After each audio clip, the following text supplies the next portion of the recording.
Hello दोस्तों, welcome back to impressive learning. तो Uttarakhand history में हम कवर कर रहे थे चंद राजवंश को, जिसमें प्रीवियस लेक्चर में हमने चंद राजवंश के सभी शासकों को जाना और साथ साथ उनकी प्रशासनिक व्यवस्था को समझा था। आज के लेक्चर में हम चंद राजवंश की कर नीति को जानेंगे, जिसमें से अक्सर एक क्वेश्चन बन जाता है। देखिए यहाँ पर जो चंद राजवंश की कर नीति थी या चंद राजवंश जो था, उस टाइम पीरियड पर 36 प्रकार के कर हुआ करते थे, जिन्हें छत्तीसी कहा जाता था। तो चंद राजवंश की जो कर नीति थी उन्हें छत्तीसी कहा जाता था। ठीक है, सबसे पहले यही आपका क्वेश्चन बन सकता है कि छत्तीसी कर या फिर 36 कर किस राजवंश के टाइम पीरियड पर रहे थे? तो वो थे चंद शासक। देखिए इसमें जो सबसे पहला कर था वो था गल्ला या फिर छहाड़ा कर। ठीक है, अब ये गल्ला या फिर छहाड़ा कर होता क्या था? देखिए उपज जो होती थी, जो फसल पैदा होती थी, उस फसल का छठा भाग जो दिया जाता था वो राजा को दिया जाता था और उसी को कहा जाता था गल्ला छहाड़ा। इसमें उपज का छठवां भाग दिया जाता था। तो ये एक मोस्ट इंपोर्टेंट पॉइंट है कि गल्ला छहाड़ा में कितना भाग राजा को दिया जाता था उपज का, तो वो हो जाएगा छठवां भाग। तो सबसे पहला जो कर था वो गल्ला छहाड़ा कर था। इसके बाद जो दूसरा कर था वो था जूलिया या फिर झूलिया कर। ठीक है, जूलिया या फिर झूलिया कर। अब ये जो कर था वो नदियों में, नदी जो होती थी उनको पार करने के लिए जो पुल बनाए गए थे उन पुलों पर लगने वाला कर था। यानी कि जब कोई व्यक्ति नदी को पार करता था पुलों के द्वारा, तो उस पर लिया जाने वाला जो कर होता था वो झूलिया या फिर जूलिया कर हुआ करता था। इसी कर को सांगा कर के नाम से भी जाना जाता है। ठीक है, तो आपका क्वेश्चन ऐसे ही न बन के जूलिया या फिर झूलिया कर न बन के आपका क्वेश्चन ऐसे बन जाएगा कि सांगा कर या फिर चंद राजवंश के टाइम पीरियड पर सांगा कर क्या था? तो सांगा कर जो था वो झूलिया या फिर झूलिया कर था, जो नदी के पुलों पर लगाया जाता था। ठीक है, नेक्स्ट जो कर है वो है तान या फिर टांड। अब ये तान या फिर टांड जो हुआ करता था वो सूती या फिर ऊनी वस्त्र के बुनकरों से लिया जाता था। ठीक है, सूती या फिर ऊनी वस्त्र के जो बुनकर होते थे उनसे जो कर लिया जाता था उसे तान या टांड कर कहते थे। ठीक है, फोर्थ जो कर है वो है सिरती कर। अब देखो सिरती जो कर था वो नगद रूप में दिया जाता था। ठीक है, यानी कि एक प्रकार का नगद कर जो होता था वो सिरती कर होता था, जो भोटिया व्यापारियों से वसूला जाता था। ठीक है, तो किससे वसूला जाता था सिरती कर? भोटिया व्यापारियों से वसूला जाने वाला कर सिरती कर कहलाता था। अब इसी सिरती कर से एक शब्द का निर्माण हुआ सिरतान। ठीक है, सिरतान जो शब्द है वो शब्द का अर्थ है नगद कर देने वाला। यानी कि जो नगद कर दिया जाता था, जिसके द्वारा नगद कर दिया जाता था, उसे सिरतान कहते थे। ठीक है, जो किससे बना है? सिरती से बना है। और सिरती जो था एक प्रकार का नगद कर हुआ करता था जो भोटिया व्यापारियों से वसूला जाता था। नेक्स्ट जो है वो है बेगर कर। अब बेगर कर जो था वो अनाज के रूप में लिया जाने वाला कर हुआ करता था। तो अनाज के रूप में लिए जाने वाले कर को बेगर कर कहा जाता था। सिक्स्थ है हमारा राखिया या फिर रछिया कर। अब देखिए राखिया या फिर रक्षा कर, जो राखिया शब्द है उसका यहाँ पर अर्थ रक्षा बंधन से है। ठीक है, राखिया या फिर रछिया कर, जो राखिया शब्द है उसका अर्थ है यहाँ पर रक्षाबंधन से। तो रक्षाबंधन के पर्व पर और जो जनेऊ संस्कार होता था, उस जनेऊ संस्कार पर लिया जाने वाला जो कर होता था वो होता था रछिया या फिर राखिया कर। इस राखिया से आप याद कर सकते हैं कि राखिया शब्द का अर्थ यहाँ पर रक्षाबंधन से है। तो रक्षाबंधन के समय जो लिया जाने वाला कर होता था वो रछिया या फिर राखिया कर कहलाता था। सेवंथ है हमारा मांगा कर। मांगा कर क्या होता था? देखिए मांगा कर लिया जाता था युद्ध के समय। ठीक है, युद्ध के समय जो कर लिया जाता था उसे मांगा कर कहते थे। ठीक है, अब युद्ध के समय देखिए कुछ ना कुछ रुपयों की या फिर जो अर्थव्यवस्था है चंद राजवंश की, वो कहीं ना कहीं बिगड़ जाती थी। तो उसी अर्थव्यवस्था को बनाने के लिए जो युद्ध के समय कर लिया जाता था उसे मागा कर कहते थे। आठवां जो हमारा कर था वो था कूद कर। ये जो कर होता था वो नगद के बदले दिया जाने वाला अनाज होता था, यानी कि नगद के बदले जब अनाज दिया जाता था तो उस कर को कूद कर कहा जाता था। और 9th जो कर है वो है खेनी कपिलनी कर, जिसे खेड़ी कपीनी कर भी कहा जाता था। अब देखिए ये क्वेश्चन हमारा बना हुआ है कि खेनी कपीनी या फिर खेड़ी कपीनी कर क्या था। तो खेड़ी कपीनी जो कर था वो कूली बेगार कर था, ठीक है। जो कूली बेगार कर था वो खेनी कपिलनी कर कहलाता था चंद राजवंशों के टाइम पीरियड पर। लास्ट जो हमारा 10th है वो है हमारा सावली या फिर साहू कर, ठीक है। सावली या फिर साहू कर। अब ये जो सावली या फिर साहू कर होता था ये संबंधित होता था लेखकों से, ठीक है। जो राजकाज के लेखक होते थे, जो राजा के समय या राजा के दरबार में जो भी लेखक हुआ करते थे, उनको जो रुपया दिया जाता था, जो कर दिया जाता था, वो वसूला जाता था सावली या साहू कर के नाम पर। तो सावली या फिर साहू कर जो होता था वो राजकाज में सम्मिलित लेखकों को दिया जाने वाला कर होता था। इसी के साथ साथ एक और कर लेखकों से संबंधित था जिसे कहते थे रंगतली कर। तो रंगतली कर या फिर जो सावली या फिर साहू कर है वो संबंधित था लेखकों से। तो 10 कर हमने यहाँ पर समझे, जिसमें गल्ला छहाड़ा कर, जूलिया या फिर झूलिया कर, तान या फिर टांट कर जो कि सूती ऊनी वस्त्र के बुनकर से ले आता था, सिरती कर जिससे मैंने आपको बताया कि यहाँ पर सिरतान शब्द निकल कर आया है, बेगार कर, राखिया या रछिया कर, मागा कर, कूद कर, खेनी कपिलनी कर और सावली या फिर साहू कर। इसके बाद जो अगले कर हैं, देखिए मैंने आपको बताया कि 36 प्रकार के कर यहाँ पर चंद राजवंश के समय में चले थे। तो 10 कर हमने समझ लिए। अब आगे के जितने भी कर हैं उसे हम समझते हैं। इसके बाद जो कर चंद राजवंशों द्वारा लगाए गए उनमें सबसे पहला कर था कटक कर, जो कि सेना के लिए दिया जाने वाला कर था, यानी कि सेना के लिए भी जो कर दिया जाता था उसे कटक कर कहा जाता था, ठीक है। जो 12वां कर था वो था स्यूक कर।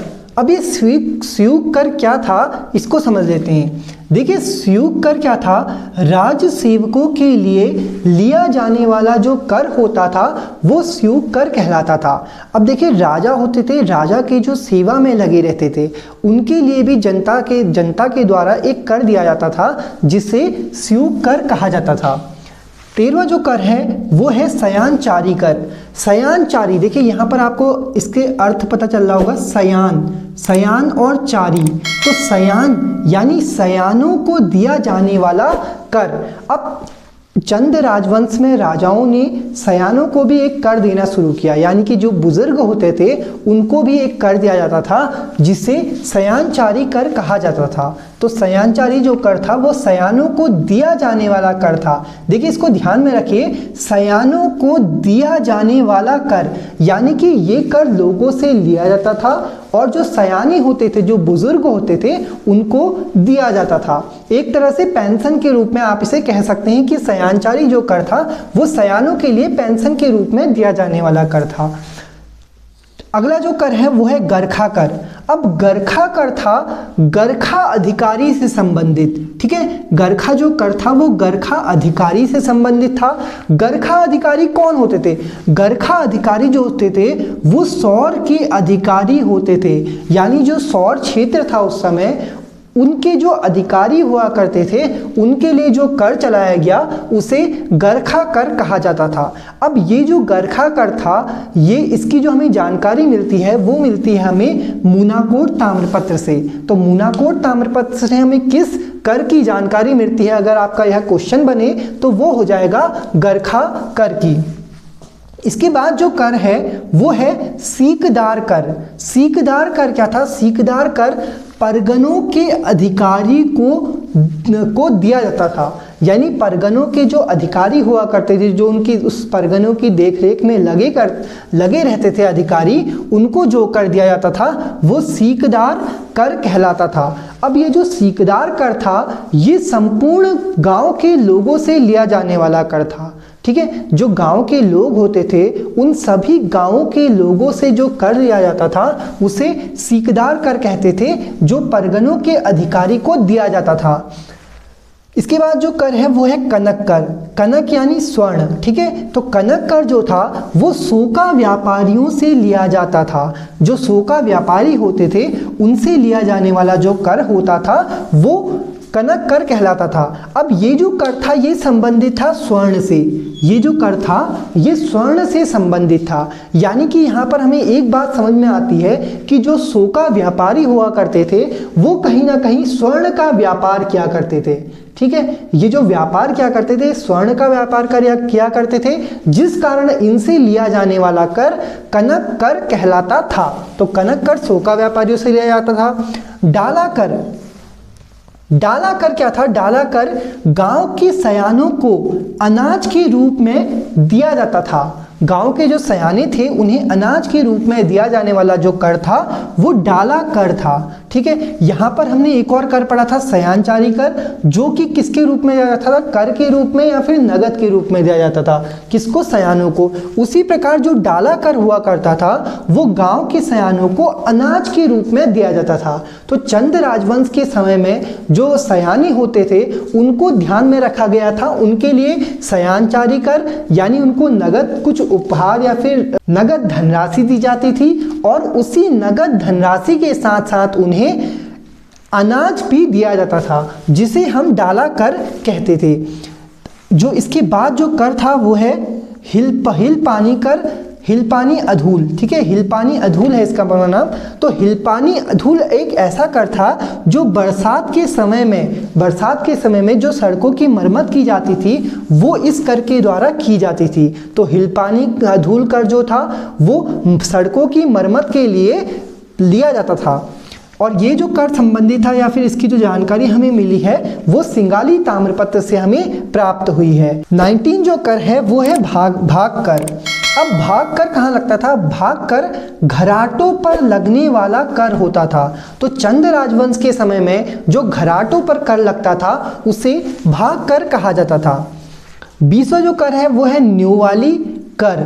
अब देखिए यहाँ पर जब हमने प्रशासनिक व्यवस्था पढ़ी थी या चंद राजवंश के शासकों को जाना था तो उसमें हमने दो प्रकार की कचहरी की बात करी थी। कचहरी को समझा था, उसमें पहली कचहरी थी न्योवाली और दूसरी थी विष्टावली। ये दोनों क्या होती थी? ये कचहरी हुआ करती थी और उनमें न्याय व्यवस्था लागू की जाती थी। ठीक है, न्याय के लिए ये कचहरी बनाई गई थी। तो न्योवाली जो कर था वो न्याय से ही संबंधित था, यानी कि न्योवाली कर न्याय पाने के लिए दिया गया कर था। जो न्याय पाने के लिए कर दिया जाता था उसे न्योवाली कर कहा जाता था। बांजदार कर महाजन को देय कर था। इसके बाद बजनिया कर। बजनिया जो कर था वो संगीत से संबंधित था, नृतकों से संबंधित था और नर्तकियों से संबंधित था। तो नर्तकों और संगीतज्ञ को जो कर दिया जाता था, जो टैक्स दिया जाता था, वो कौन सा कर कहलाता था? बजनिया कर कहलाता था। लास्ट जो कर है वो है चौबदार कर। चौबदार कर क्या होता था? चौबदार कर तलवारों व ढालों को ढोने वालों के लिए लिया जाने वाला जो कर होता था वो चौबदार कर कहलाता था। ठीक है, तो चौबदार कर, बजनिया कर, बांजदार जो कि महाजन को देय कर था, न्योवाली न्याय के लिए कर था, भाग कर जो होता था वो घराटों पर लगता था, हिलपानी अधूल जो था वो सड़कों की मरम्मत के लिए दिया जाने वाला कर था, डाला कर सयानों को अनाज के रूप में, कनक कर सोका व्यापारियों को, सीकदार कर जो परगने के अधिकारी होते थे उनसे लिया जाता था, गरखा कर जो होता था वो गरखा अधिकारियों को दिया जाने वाला कर था, सयानचारी सयानों से संबंधित था, स्यूक जो कर था वो राज सेवकों के लिए, और कटक कर सेना के लिए लिया जाने वाला कर था। इसके अतिरिक्त कुछ और कर भी चंद शासकों ने लगाए थे जो इस प्रकार हैं। चंद शासकों द्वारा कुछ और कर भी लगाए गए थे जिनमें जागर लगाने वाले पुजारियों से भी कर लिया जाता था, जिसे जगरिया कर कहते थे। इसके अतिरिक्त रोलिया या फिर देवलिया कर।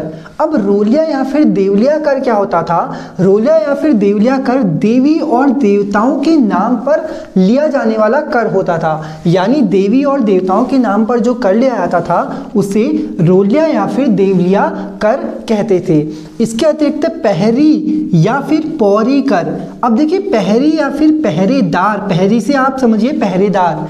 अब राजधानी की और गांव की जो रखवाली करते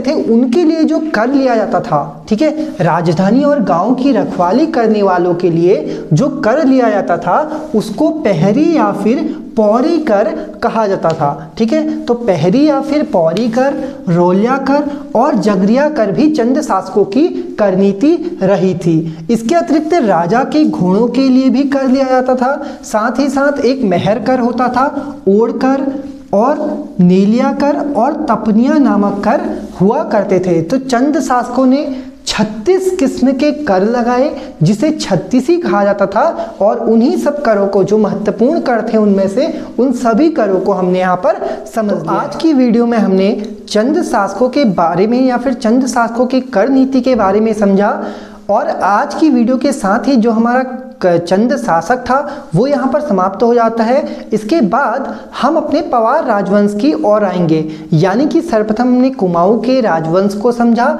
इसके बाद हम गढ़वाल के परमार शासकों को, जिसे पवार शासक कहा जाता है, उन शासकों को समझेंगे। तो अगर आपको हमारी आज की वीडियो पसंद आई है, वीडियो को लाइक करें, शेयर करें और चैनल को सब्सक्राइब करें। Thanks for watching.